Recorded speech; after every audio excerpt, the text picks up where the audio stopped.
a hablar sobre el campo magnético. Bueno, el campo magnético es una idea que usamos como herramienta para describir cómo se distribuye una fuerza magnética. Bueno, pero estarán preguntando ¿qué es una fuerza magnética? Pues la fuerza magnética es una de las 4 fuerzas de la naturaleza que ocurre siempre que hay cargas en movimientos con objetos que interactúan. Bueno, retomando a los campos magnéticos, podemos observar que la mayoría de nosotros estamos familiarizados con los objetos magnéticos y ahí podemos ver que la fuerza existente que hay entre esos objetos. Un claro ejemplo de eso son los imanes. Esto es que ya que los imanes tienen 2 polos que dependiendo de su orientación se atraen, ahí se le denominaría polos opuestos.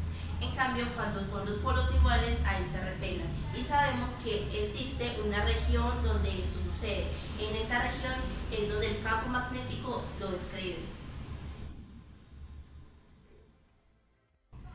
Describimos matemáticamente el campo magnético como un campo vectorial. Podemos representar directamente este campo como un conjunto de vectores dibujados en una cuadrícula. Cada vector apunta a la dirección en la que lo haría una brújula y su magnitud depende de la fuerza magnética, así como está representada en la imagen.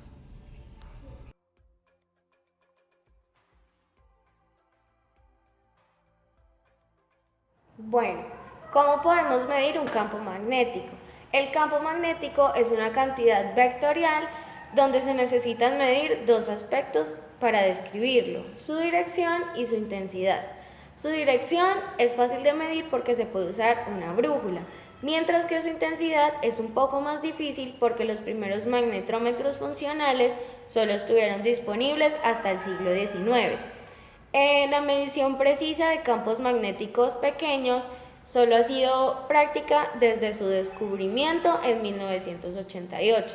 Por otro lado, en el Sistema Internacional de Medidas, la unidad del campo magnético es el telsa, que se representa con la letra T, y definimos el telsa en términos de cuánta fuerza ejerce un campo magnético sobre una carga. A menudo también se usa una medida alternativa que es el Gauss y se representa con la letra G. En términos de ecuaciones denotamos la magnitud del campo eléctrico con el símbolo B, y también hay una cantidad llamada intensidad del campo magnético que se representa con el símbolo H, donde B y H tienen las mismas unidades, pero H tiene en cuenta el efecto de que los campos magnéticos se concentran en los materiales magnéticos. ¿Cuál es el origen del campo magnético? El campo magnético ocurre cuando una carga está en movimiento. Entre más carga y más movimiento, la magnitud del campo magnético crece. El magnetismo y los campos magnéticos son un aspecto de las fuerzas electromagnéticas, una de las 4 fuerzas fundamentales de la naturaleza. Hay 2 formas básicas con las que podemos lograr que una carga se mueva y generar así. Primero, generar un flujo de corriente en un alambre. Por ejemplo, al conectar un alambre a una batería. Conforme incrementamos la corriente, o sea, la cantidad de carga en movimiento, el campo magnético se incrementa proporcionalmente. Si nos alejamos del alambre, el campo disminuye de forma inversamente proporcional a la distancia.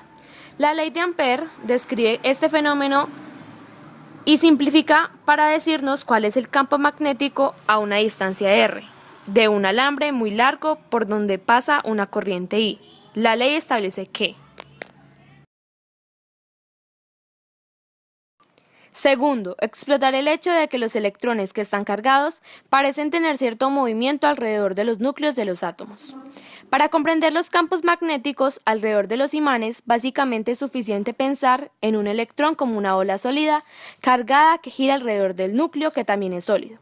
Sin embargo, esta abstracción puede llevarnos al error conceptual de que los electrones pueden girar a diferentes velocidades y por lo tanto producir diferentes campos magnéticos. Resulta que esto no es verdad. El electrón solo puede tener ciertos valores posibles de momento angular descritos por la estructura cuántica del átomo.